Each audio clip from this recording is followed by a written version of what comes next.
when you have 50 orders showing up in a day, you want to get to the right place. Yeah, but you better figure out logistics.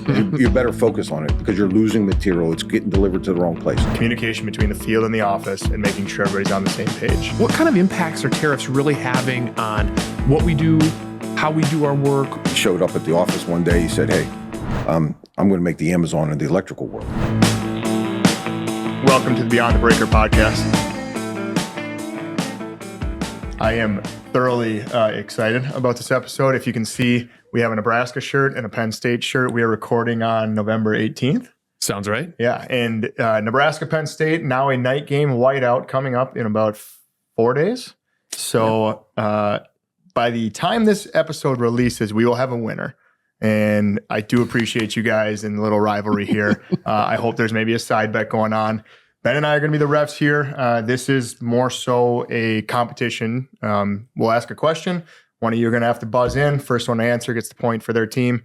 And we'll total that at the end to see who's there will be going to win the football game. Yeah, definite winner and loser. That's all we're doing here. Yep. Well, we already know who's going to win. So. Correct. Yeah. Good. Accuracy doesn't matter, right? It's just speed. Just speed. Yep. Just so who can hit the button faster. Yeah. But no, we have you two in to talk supply chain and the current status of it, what you guys are seeing, a little bit about your careers in dealing with the supply chain and the purchasing world, and kind of enlighten everybody on how Hunt approaches all of that. So before we get into any of that, if you guys would like to start by introducing yourselves, welcome the introduction. Martin Mcadams. I've been at Hunt for about 10 months. I've been in the industry for about 30 years. I worked in distribution for 20. Left there, went and worked for another electrical contractor for 7, started their purchasing department.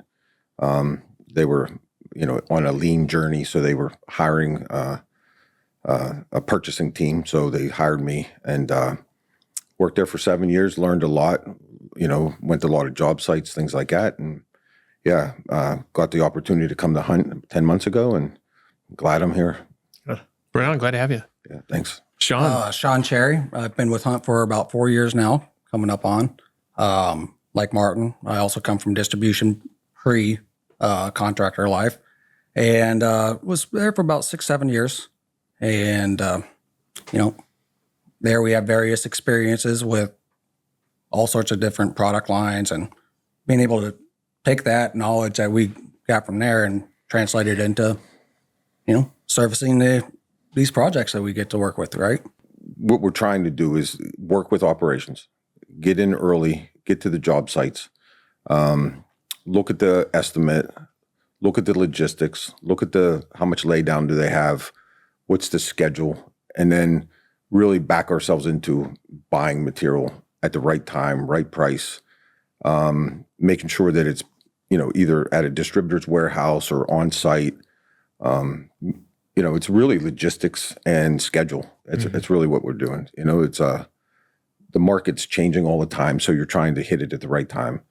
But really, it's just supporting the operations team. I mean, they're the ones that have to get up at 4 a.m, drive in, using Porta Johns. They're sweating, they're freezing, and we're an arm of them that just take the logistics out of play, take the material out of play, show them that, hey, this is a long lead time. You need to focus on this. The schedule's calling for this. This is where we need to be, right? Just giving them that resource that they don't have to worry so much about that part of it, and they can focus more on, looking at drawings, changes, and design, things like that. So we're just a support piece for that. And I mean, I love doing it. That's my passion, is helping them out. I've never really wanted to be an electrician, but man, I couldn't pass like the math tests. Yeah, me neither. I can't even put a device in the wall, right? But I know the product, and and I respect them tremendously. So just being involved in the project is like super cool, right? It's like to say you're working on these mega projects and that. But I can't wire anything, but man, I can really support these guys, and so that's really where my focus is at. When Martin, you talked about logistics and trying to kind of take that out of the equation. So if I'm on the ops team and I'm on site and I'm part of that project team trying to just put work in place, what are some of the logistics that you guys have to handle? And Sean, I don't know if you guys approach that differently. No, I mean, we kind of hit it from the same angle. You know, there's a lot of things that we do or can do that can help streamline everything else downstream. Give me Whether it some be- details, man. Get Whether specific. it be from invoice processing, right? You know, setting it up for ease down, you know, when AP is processing that stuff, to just on site, you know, just little things like little details like having the foreman's name on tags, right? So the box, it falls off the truck, somebody knows who to take it to. There's all these little details that we can do to really help, you know, when you have 50 orders showing up in a day, you want to get to the right place. And But we're also making sure we're going out early. Who are the distributors that can support this job? Who are the, tool manufacturers? You know, what's the logistics? Are they shipping from, let's say, Chicago to a job site? Is it coming from, somewhere in Eastern Ohio to Louisville, to say, for instance? So you're looking at the full logistics, plan that you're putting in place. Yeah. It's not just schedule, it's geography. It's the data details about which foreman needs the phone call when this shows up on site. I mean, it's the minutia there, but also like that huge big picture of a hyperscale project. Yeah. And the packaging, how is it coming? Is the labeling right on the packaging? Is the foreman name on it? Is the location, is it east side of the building, west side of the building? How's that all? What's that plan? So you're working with the project team, we get to go to the job site, talk to them, understand what that is before you get too many boots on the ground. Mm-hmm. So that when you got the full scale boots on the ground, you have that logistical structure in place already. So you're trying to minimize it, because these jobs are so big that, I mean, you might have 5 data centers being built simultaneously on the same site. You better figure out logistics. You better focus on it, because you're losing material. It's getting delivered to the wrong place. Sure. So we're working with the distributors, really, really pushing for logistics. there might be 4 or 5 electrical contractors on one job site, Yeah. There's just so many different variables, and suppliers might be delivering to the same people, right? So Yeah. No, absolutely. Do you guys find, and you mentioned earlier, putting out fires, do you find at times on these big jobs that like you're having to maybe clean up or help out these distributors when they call them like, I think I screwed this thing up, like you didn't figure this thing out or somebody else didn't, they're delivering to somebody else. And what is that from a Hunt standpoint or your guys' standpoint, live in action, like, help me out, I'm here. What do I do though? Because these are big campuses. It's not an easy, you're like, oh, 1,000 just drive miles to the away. door just drive next door. yeah, I mean, and problem solving is an everyday deal, right? Whether it be, trying to figure out where your order went, right? Or, the guy's not here. Who can I get a hold of? 'Cause Yeah. Who's supposed to we've pick it been up? screaming for this product for 2 weeks now, and here we are, right? Sounds like it doesn't matter. Yeah. That picture looks a little different when you're talking about liquidated damages Oh, yeah. and Yeah. schedule. Yeah. So it's different depending on the urgency of the project too, right? Correct. Yeah. Because, the last 2 weeks, we've been really driving a lot of material home on some jobs because we've got a date coming up, Yeah. From a relationship standpoint, understanding that, locally we have our relationships with vendors and distributors. Nationally, what are you guys doing to maintain those and to build those and find new relationships that maybe the operations team doesn't have the time for? What are you guys taking on in the relationship building aspect? So, our partners, they're going to follow us everywhere, right? Sure. But maybe they're not going to be the best fit everywhere, right? So one thing we're really trying to do is, get that consistency across the board, whether it be, safety materials, wire, we expect the same level of service, whether it be here in MSP or out in the middle of Indiana somewhere, right? So, we're constantly working to improve that and ensure that our suppliers have the information they have or to be successful, right? Because, they can only be as successful as we make them, right? So it's a two-way street. Over communicate and, right, help me, help you kind of Yes, mentality. correct. And are they able and willing to come out to job sites and uncover some of those problems with you and like physically go to where the work is and watch that happen? Are you getting that willingness to participate at that level? Oh, yeah, absolutely. I mean, sometimes you don't have a choice. I mean, you got to go out there and fix the problem, right? Especially if you're a salesperson. So if you guys don't mind, I want to switch gears just a little bit on it. And one of the things in the industry that we've been talking about, for all time and eternity, is lead time. But, my own experience, like surviving through the industry during COVID, we saw lead times blow up. And I couldn't tell you the number of times that I heard, oh yeah, the factory had a fire. It burned to the ground. Yeah, that's why your material's late. Or, oh, the truck got lost. And it felt like a bunch of BS. But one of the things that we're seeing specific to the the electrical side is, transformers, gear, large pieces like that. Those lead times have stretched way, way out. So help us understand maybe a little bit about why the heck those lead times are doing that sort of thing. And what are some of the things that we can do about it? And when I say we, what are some of the things Ben and I you guys are doing about it? Again, to kind of keep that communication going, serve the men and women on the ground, and make sure that we're meeting those promises to our clients. I mean, I think, there's a lot there, right? COVID did change the supply chain, right? We all know that. It's never really gotten back to its pre-COVID days, especially with gear. And ultimately, do you have a sense of what switched there? Like, is there a root cause that you can pinpoint? I mean, we all know what the COVID problem was, right? You had people that weren't working, and no one wanted to come to work, so you had that problem. Yeah, overall capacity was diminished. Yeah, so that backlogged the industry. But the sheer volume of new jobs, I mean, that alone too. The size of the jobs have changed. Yes. You have owner-first equipment now, so you have the owners of these mega jobs working directly with the gear manufacturers. Their capacity is definitely full capacity at their facilities. It's different, right? So you got the customer working directly with the manufacturer.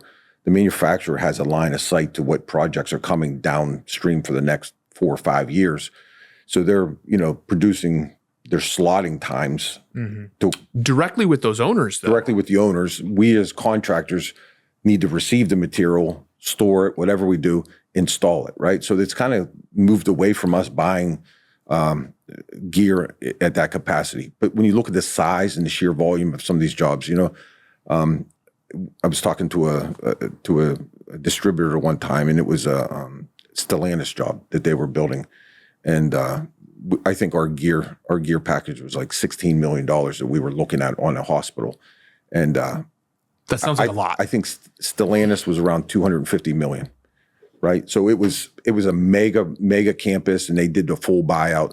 And you think you have a big job, you think you're a big fish, but in reality you're not. Right. So I don't truly understand the size of all these jobs and what these factories are dealing with. But and I think some of it is they don't want to get back to pre-COVID lead times. Right. I mean, the profits are good.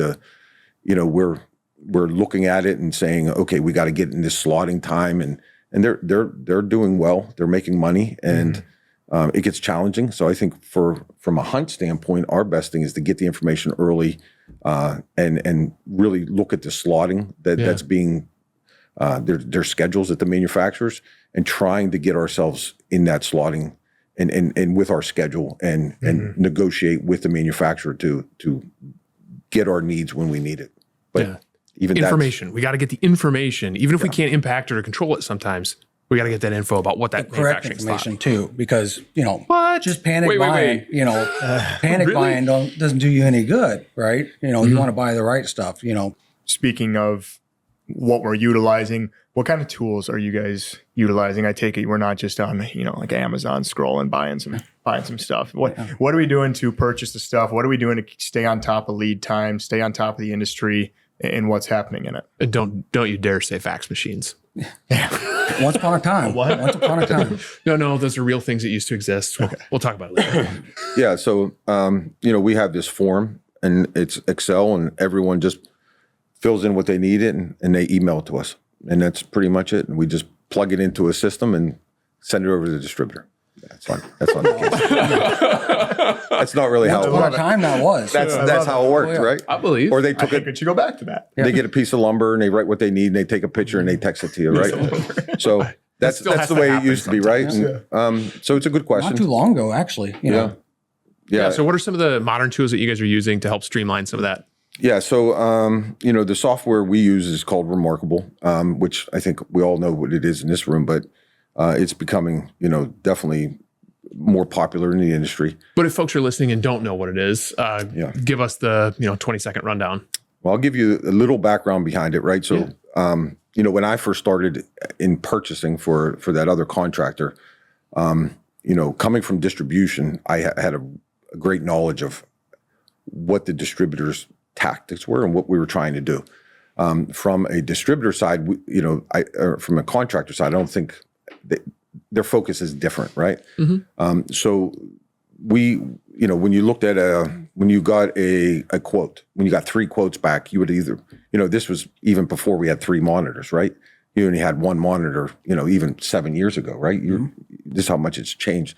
We would print out a quote, three quotes, and then use a highlighter, and line 1 and 7 are the same. And, and then someone came and interrupted you and it was like, oh man, you had to start all over. Now I'm going to get my orange highlighter and start over. But there was a fella that started a company, he worked for Southwire, and he left Southwire. He started, he showed up at the office one day. He said, hey, I'm going to make the Amazon of the electrical world. And it's called Remarkable. His name's Clint Zhang. And so he started showing us, hey, this is what we're going to do, right? And he didn't really know the business well. He knew a lot about it, but he didn't know everything. So he learned from all of us, right? All of our contractors he was working with just taught him, like this is how we go get quotes. This is how we do hold for releases. These are the tools we need. And he developed the software. And today, Hunt and many other contractors are using Remarkable. It's changed the way purchasing interacts with distributors, field, and how we buy stuff. And that's Remarkable with a C for anybody who hasn't seen Not it the before. writing tablet, but Right on. And Sean, how are you today interfacing with Remarkable, like on a daily basis? Like, how are you using it? What are you use doing? it daily? So, we'll use it for, a huge hold for release PO that we're setting up that might have a plethora of changes coming down the line, right? So we can document those said changes and even day-to-day orders, right? So the nice thing about Remarkable is you're using EDI, which is, so you're electronically sending that purchase order to the distributor. So in essence, we're putting these orders in suppliers' hands faster than ever. So one of the nice things about, doing it the old way is how far it's come along, right? So it's no longer getting that email or text or call, having to write it down and then put it in an email to a supplier with the PO number. Like those days are gone. So we now we can confidently say what we're buying, intelligently say what we're buying and for how much, And you're really kind of reducing that timeline from, identifying the need to locking in when that product's going to show up. Yep. And it sounds like creating transparency all across the way. Correct. And so like, say a GF is putting the order in, right? He's also on that order. So he can see if that supplier comes back and says, this will be delivered tomorrow morning. He's not having to call you and ask you, hey, where's this at? That general foreman, that field leader on the ground, on the site, Boots on the ground. Yep. knows what's happening. So in Remarkable, we set up a job and everybody that's on that has access, can see what's happening. While you're eliminating some communication, you're increasing efficiency by the fact that it's transparent and everybody can see it. And this is something that is mobile app, tablets. You can see it from anywhere. Yep. Do we have like a sponsorship on this episode This from is what we're Remarkable? getting at. Oh, okay. Don't worry, the check's in the mail, I'm sure. Yeah. Well, it's about $10 per minute we spend on it. From a user interface standpoint, not to say what you guys do is easy, but how easy is it to use Remarkable from somebody to teach the field? And because that's always the one thing that I think in the construction industry, companies either do really well at or they lack at it is communication between the field and the office and making sure everybody's on the same page. And so if you guys have it and you say, here's the job, like, here's what's going on? Is it easy for them to pick up on? Is there training, I guess? I think, I've done a lot of training with it, right? And implemented it on 2 different companies. The software does a ton of stuff, but you got to streamline it, show the field why it's valuable, bring it to them, show them the simplicity of it, how to search for it. It has trade names, all the things you talk their language with them, show them why it's good. Yep. How does it benefit them? Because that's really what they care about. Yeah. And I would think from that, it's not that you don't know how to do this. It's going to make your life a lot easier. And the thing that, Save a lot of time. The thing I've learned over the years is, they're intelligent. Our GFs, our people in the field are intelligent. You look at everything's digital now, right? There's no paper. Their drawings are coming on pads. They're using blue beams and Revit and things like that. They're intelligent, and so don't think that they can't get it quickly. But it's got to benefit them. Yep. Right. So if you show them the reason why it benefits them, they got the intelligence to quickly pick it up. So as soon as you show them it and start explaining it to them, you're not forcing it down anyone's throat, right? Because that doesn't work, right? And that's not what we want to do ever, right? Because we want a good relationship. We want them to be happy. They got to deal with a job for 18 months. We want them to be satisfied. But when you show them the benefits and they get it, right? And then they do it again the next job and the next, they don't want to go back. And it's the truth. I mean, I've dealt with people who've done it multiple times, and they just said, "I'll never go back to the way it was." So yes, it's simple, and you show them it the right way, related to what they're doing. Don't show them all the things, because it does way too much. If you start really going too far into it, you can overwhelm from a sense them. of like, we need this, and we need it here, and we need it here at this date. that's it. Keep it simple. Keep it simple. Simple and smart. Yeah. If you guys are okay, and I guess I'm not asking permission, we're going to switch gears again. One of the things, and I'm not meaning to overly politicize anything, but I think it's just part of the market conditions that we're dealing with is tariffs. We've seen commodity prices move. I think anybody who's ever done a home improvement project or is involved in the industry is like, wow, copper's more expensive than it used to be. And maybe you guys can unpack for us, keep it simple for me. How are commodities moving, and what kind of impacts are tariffs really having on what we do, how we do our work, or how we communicate with our clients and our distribution partners and our vendors? A little bit to unpack there. You said the T word. So, these tariffs, obviously we're trying to avoid the volatility, right? And one of the things I'll always say, that having the right information, I'd rather just lock in on what we need rather than, trying to time it out. If tariff takes into effect this day, we might pay more, but I'd rather lock in on what we need and hopefully not be heavy and pay a little bit more of a premium when your pounds run out than, trying to lock in on too much and, that price runs off a cliff, you're stuck on some heavy surplus inventory, right? Sure. So for you, like, the timing is less important than the certainty and the accuracy of that information. Right. Okay. That's we might have different philosophies on that subject, because well, certain people into it. Certain people really want to dive into, right time and, really lock in. But yeah, Martin, what are some of your thoughts in PA about how we react to that? Yeah, don't listen to a corn husker, right? Oh, there it is. Shots fired. Things in the middle Midwest, just there's no trees to hold it back. It just keeps going right through the open fields, right? I mean, he's right, but I go back more to COVID, to an administration, to different administrations, right? I mean, we're all companies are making record profits coming out of COVID. And you look on LinkedIn, you look on, line, everyone's making record profits.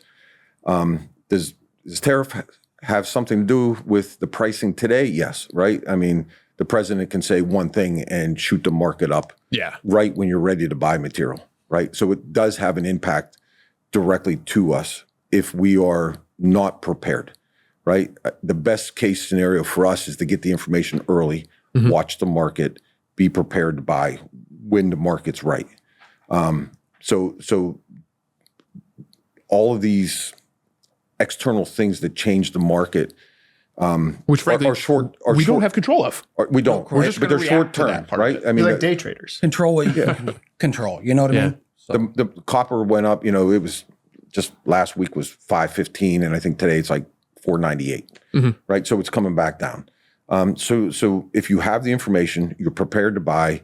If estimating, we're in a time when price is volatile. It's not pre-COVID when you knew the copper was going to stay steady. The third week of the month, it was going to spike, and then it would go back down. Right, so times have changed. It's not going to go back to the way it was. So we need to estimate correctly, and then we need to have that bill of material sooner, and then we watch the market. But I do think COVID, two administrations, philosophies there have changed. Yeah, of course. Everyone's making record prices, and then you got all these data centers being built like just crazy. I mean, times are good, right? And so to protect ourselves, it's information early and watch the market. I guess last little piece on that I want to tug on is like, how are we communicating that to our clients and the owners? Has anything changed about that? Just getting that information early. Like Andrew, you kind of saw it. We try to get it and really evaluate and do a deep dive on it and provide it to the people who are going to have those conversations, right? So I guess maybe Andrew, it's a question for you too. Like when you receive that information on the front end of projects that you're trying to land and align with a customer on, are you changing your language about the communication or timeline associated with costs and volatility?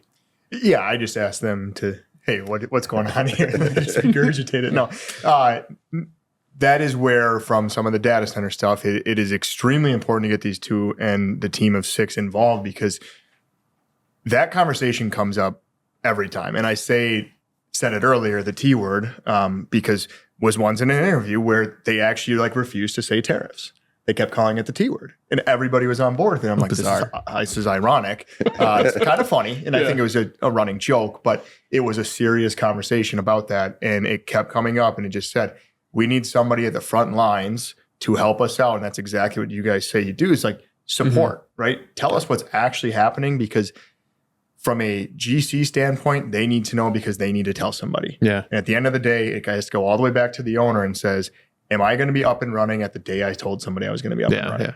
And the only way I can do that is that everything shows up on time. And to your guys' credit, the knowledge and communication you provide to ops and sales is incredible, in the sense of we can take and say, here, this is what's happening. Yeah.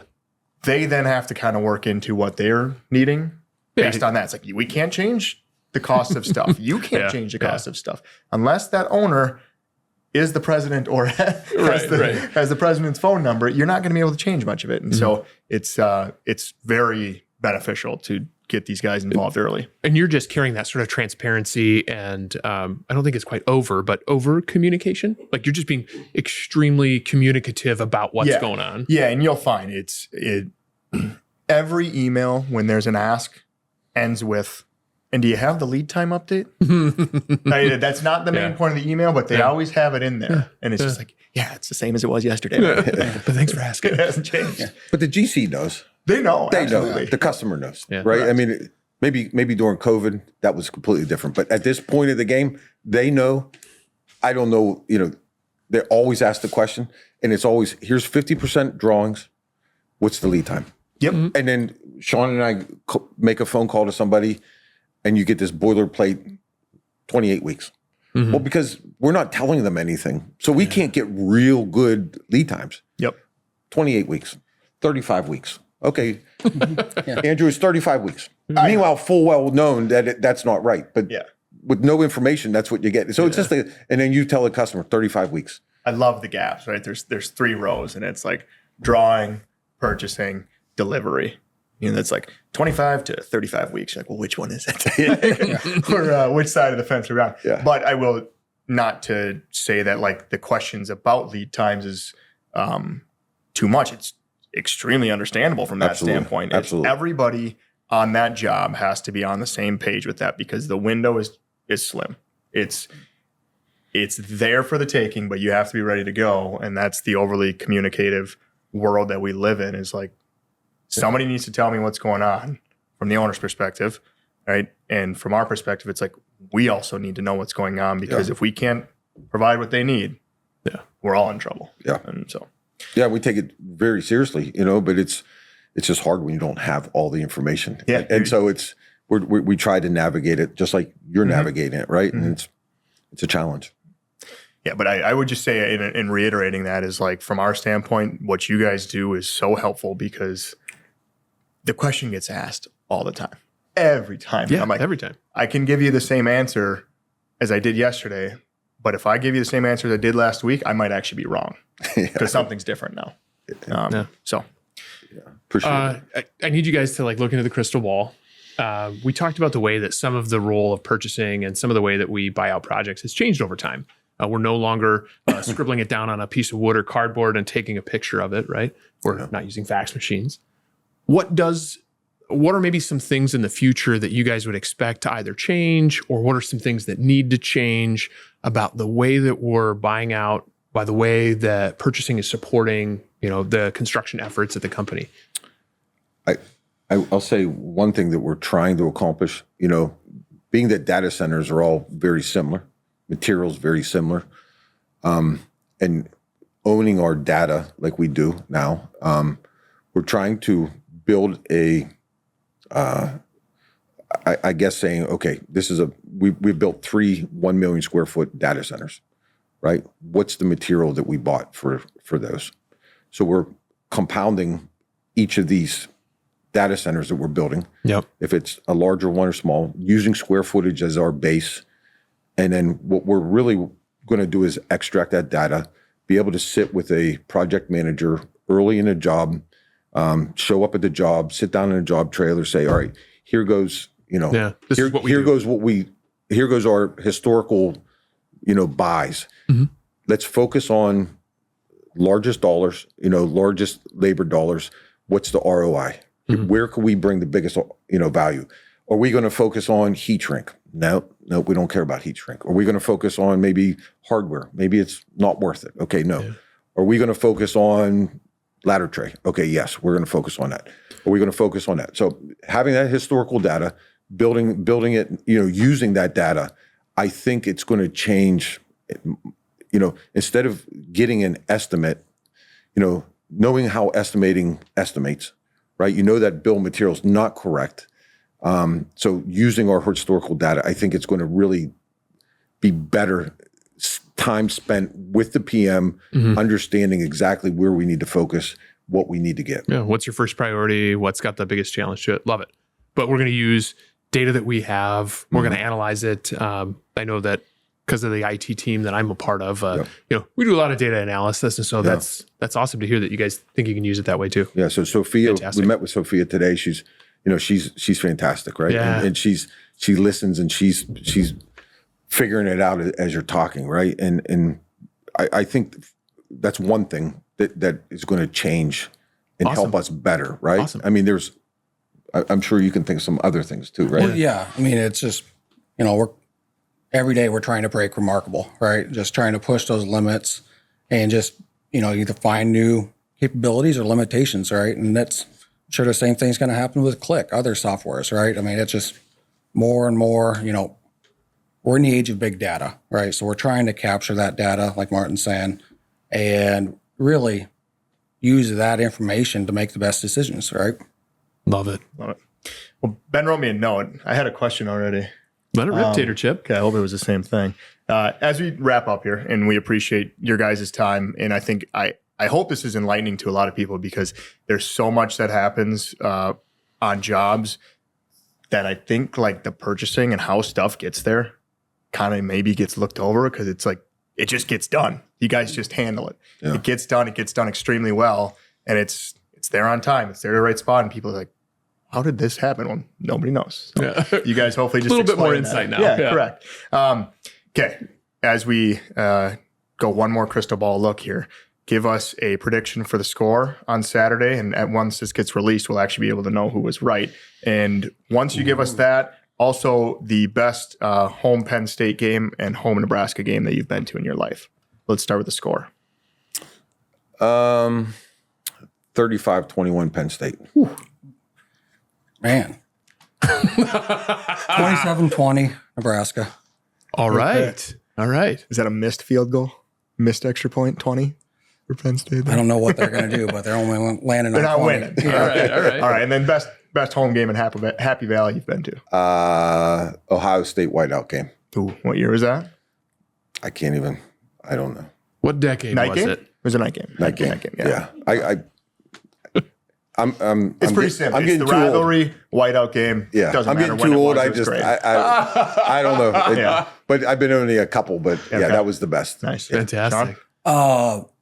Michigan State came to Lincoln. I think it was 2016. Now I'm getting old. I can't remember. Yeah. But threw touchdown to Brandon Riley and beat him in 20 seconds left or something? Yeah. Winner chicken It's the dinner. last time you beat them too, huh? Probably. Oh, zing. All right. Well, we will. We'll have a score Yeah. to report back on. Yeah. So Guys, glad that while you were in town, we were able to do this. Appreciate you guys sharing some knowledge with us, and thanks. Thanks for having Thank us. you. Thanks Yeah. for having Appreciate us. Appreciate it. Boom.